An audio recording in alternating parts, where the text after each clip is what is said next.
Hello, this is Liv. Welcome back to another yearly summary of what I learned in my degree. I did a video summarising what I learned in first year of my degree in philosophy at Cambridge, and that video will be linked below. This video will be a lot more subjective because we have a lot of paper choices over second year, and obviously I didn't choose all of it. So we have 9 papers in total, and there's one of them that's mandatory, and then you get to choose 3, like any 3 out of the remaining papers. I'll be talking about the papers that I have chosen. The first paper is the mandatory one called Knowledge, Language and World. So here is what is written on the syllabus about it, and you can pause the video to read it if you're interested, but now I'll be going over in particular what I learned. I've mentioned this in my first year video too, but basically you're not expected to learn the entire paper. You do get lectured on all of it, but you don't have to do supervisions on all of it. In fact, you can't because it simply won't fit. So I studied about half of the paper for this one, so I'll be going over the content of the whole paper, but focusing more in depth about what I studied because obviously I know those areas better. So let's first start with the question of knowledge. As early as Plato, we have this formula of knowledge which is justified true belief. So you have the truth of the proposition, and you have belief in the proposition, and you have some sort of justification.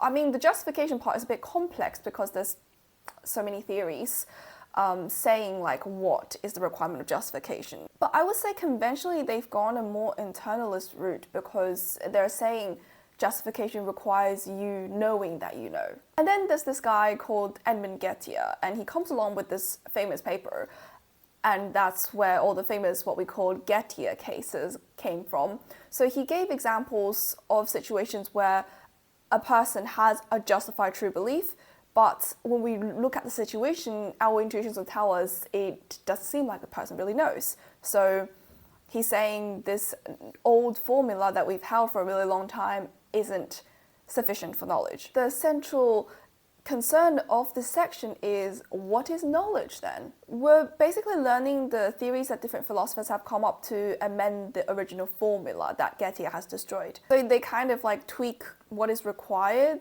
in justification. I think the most tweaking is done with the idea of justification. Like people usually just leave belief in truth like to themselves. So some variations would be, the externalist idea of evidence or like process reliabilism, and also warrant, and they have different species of internalism like mentalism or accessibilism. So it's all these different theories of accounting for what is knowledge. The second topic, skepticism, it is quite related to knowledge, but it focuses on one specific area of knowledge, that is knowledge of the external world. So the skeptical argument goes like this. So it says that everything we think that we know about the external world fails to be knowledge because we cannot rule out the possibility that we're in a skeptical scenario. So usually the very traditional one is Descartes' dreaming argument.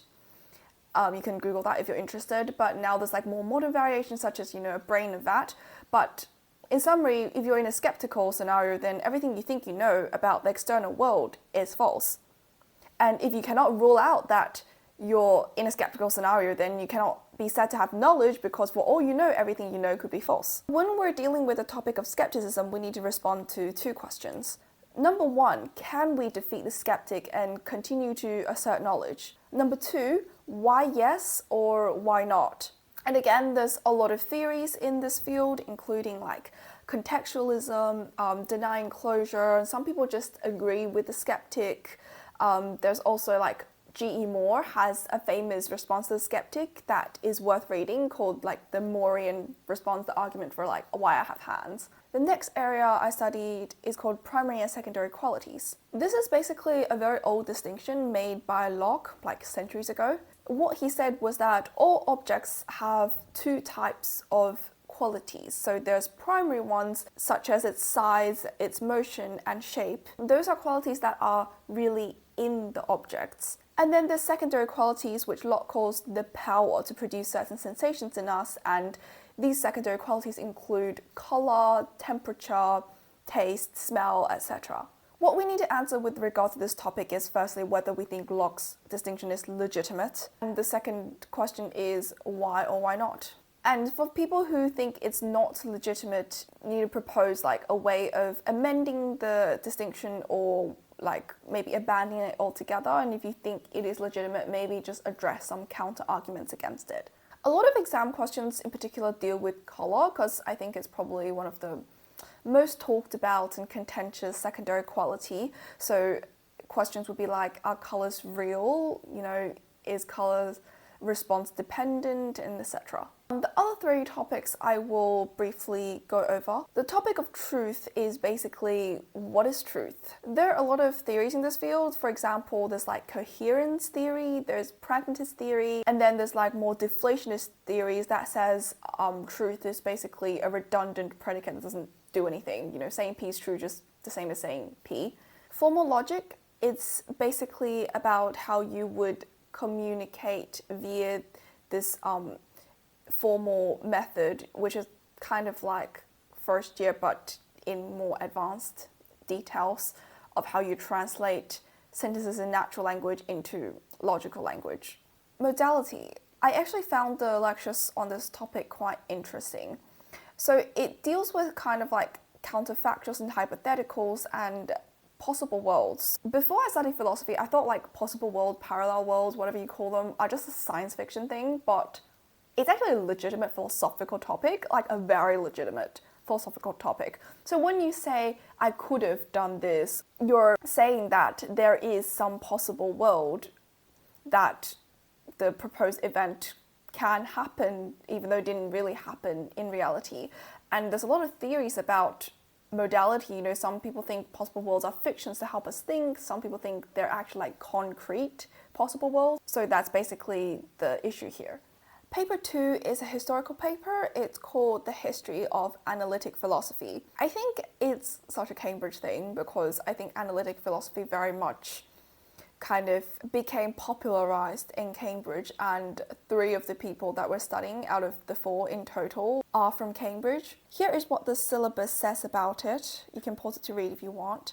And yeah, I know this extract probably is not the most illustrative about what my course teaches, but I would say the crux is just we learn 4 major figures in analytic philosophy. So Frege, Russell, Wittgenstein, and Ramsey. You have to study at least 2, like prepare at least 2 for your exam.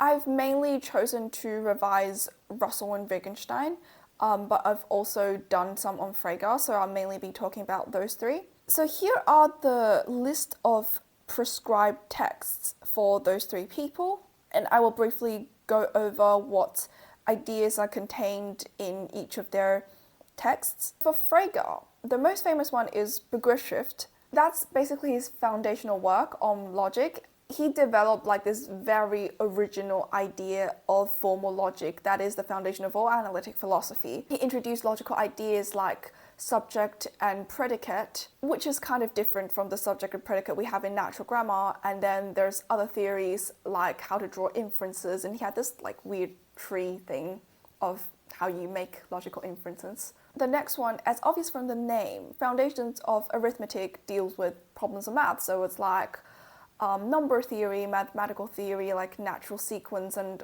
I didn't really understand that. Yeah, I didn't get that part because I'm not a very mathematical person. And then there's his other shorter papers. They deal with a series of ideas. The most famous one's probably like his sense and reference distinction. So he's saying how when we read a word, the word itself is like the symbol, and then you have the sense of the symbol, which is like its mode of presentation, and then you have the reference, which is the actual thing that it refers to. So for example, when you have Socrates, the word is Socrates, and then you have the sense, which people can think about Socrates in different ways. You know, like I could think about him as, oh, that character in Plato's book, or that philosopher who lived in ancient Greece. And these are different senses that people can think about Socrates through. But the reference is just that person, Socrates. Another very famous distinction that he devised was between object and concept in language, and that pretty much matches grammatically with subject and predicate. And there's a lot of other problems like psychologism and the indirect reference and just a lot of random stuff that I won't go into detail. Moving on to Russell. Because a lot of the ideas in his works like overlap with each other, I would say there's basically 5 key ideas that run through his works, and they are denoting, truth, judgment, acquaintance, and theory of types. In my revision, I've mainly focused on the first 3. So his theory of denoting deals with how we're able to refer to objects that we don't have direct acquaintance with, i.e. objects that are not proper names. For example, when I say a man or the man or a dog, it's not the same as when I say John or Mary. So the theory is, how do we succeed in referring to these things that we don't have direct acquaintance with? And he originally had like this theory of denoting complexes, and then he changed it to a theory of descriptions. And I think this entire paper, it's kind of funny because throughout learning this entire paper, my experience is just Russell thinking of a theory, and then he thinks, oh my gosh, my theory is so bad. And then he thinks of another one and he goes, oh my gosh, my theory is so bad. Like, he constantly revises his own theories. And then when he gets to a point where he's like, I think this will work, Wittgenstein literally comes along and be like, nah, that's not gonna work.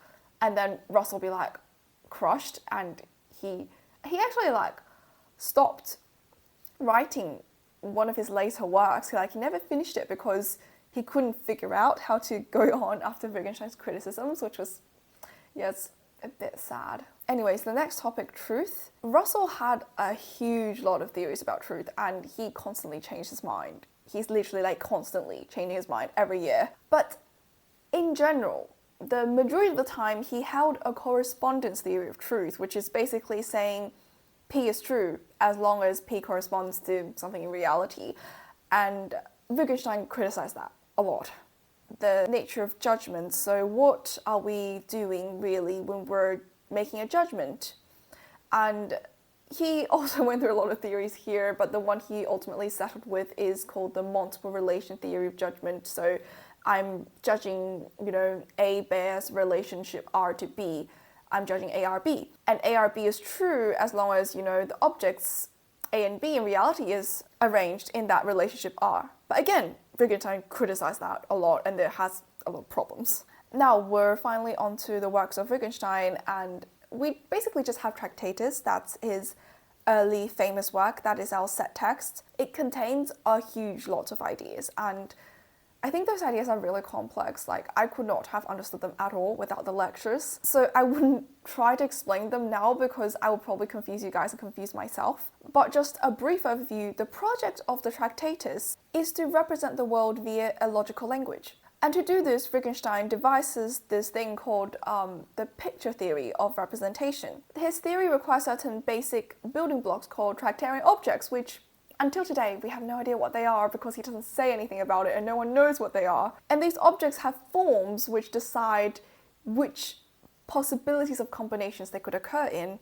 And then in the Tractatus, he also engages with solipsism, which isn't really like traditional solipsism. The idea of logic being unspeakable, the mystical, ethics, science, very complex stuff. The interesting thing is he basically just abandons all those theories in like his later work, and that is what I will be learning next year. So definitely looking forward to that. Next is paper 9 called Aesthetics and Philosophy of Art. And here is my syllabus. I think this excerpt really well summarizes what the paper covers, so you can read that, but I will also talk a bit more in detail about it. First, we study the problem of how do you define art? So what is the definition of the word art? There are a lot of theories that attempt to account for this problem, and basically you study those theories and then you try to develop your own position. My own position is kind of like, well, no theory can successfully account for art. It's just something we shouldn't define. Next, I revised the value of originality, and I find it quite an interesting topic. It deals with whether originality gives a work of art more like artistic or aesthetic value, or is it just some random trait that doesn't add any value to it? And to debate this question, we really examine the case of artistic forgeries. So if some forgeries are so good that, professionals and art critics cannot distinguish them, so does this mean the forgeries are equal in value? The next topic, art and morality, is something that's like interested me for a long time. The central question really is, would the fact that an artwork is immoral deduct its value, like it's just inferior because it promotes some sort of immoral message? And I think my own position is no, it won't, because they're just two different realms of evaluations. And if you're interested, you can check out my previous video, also linked here, where I discussed this relationship between art and morality. Another topic I dealt with was called intention and interpretation. It's a topic that sits very closely with literary criticism. It's about to what extent you should incorporate the author's intention in what you would call the meaning of a literary work. Some other areas that I didn't study in detail include the theory of pictorial representation, beauty and aestheticism in non-art objects, what is the nature of the aesthetic experience, the ontology of music, which is kind of interesting. It's kind of about what sort of entity is a musical work, because is it the sound, is it the score, is it some like idealistic object floating there? There's the role of fiction and the imagination, the cognitive value of art, and we do study some of the theories by Plato, Kant, and Hume. They're quite known for their aesthetic theories. Political philosophy. This paper examines a set of central issues in contemporary political philosophy. It is focused on the analysis of central political values such as equality and liberty, and on the nature and justification of democracy. In summary, there are three big topics in this paper: equality, liberty, and democracy. Firstly, I need to clarify, I didn't study like the actual content of the paper because I substituted my exams for two extended essays, one of which I link here. That was the video I made on it. But I did look through the reading list and attended some lectures, so I can give a brief overview of what these topics are about. About equality, we're asking questions of what it means to be equal and why do we need to be equal? Like, why do we just think, oh, humans have to be equal? And if we think we have to be equal, then what form or what sort of equality we should strive for? And there's just like a bunch of ways that people can be equal. The justification of democracy deals with two areas. So firstly, the debate between whether democracy is justified as a good in itself, which is a non-instrumental value, or it's a means to achieve an end that is a separate good, so that's instrumental value. And then we learn about different forms of democracies. So thirdly, the nature and value of liberty is studied, and that involves a lot of like older liberty theorists and also more contemporary ones. And in particular, we do consider the relationship of liberty and property. What I had to do for two extended essays was that I had to link each of them to a different area in the syllabus. So the one that I've had a video about dealt with equality and access to legal resources, and the other one was on the relationship between intellectual property and its facilitation of liberty. So here is a wrap of what I've learnt over my second year in Cambridge philosophy. Please don't hesitate to leave any comments if you have some questions that you want me to answer.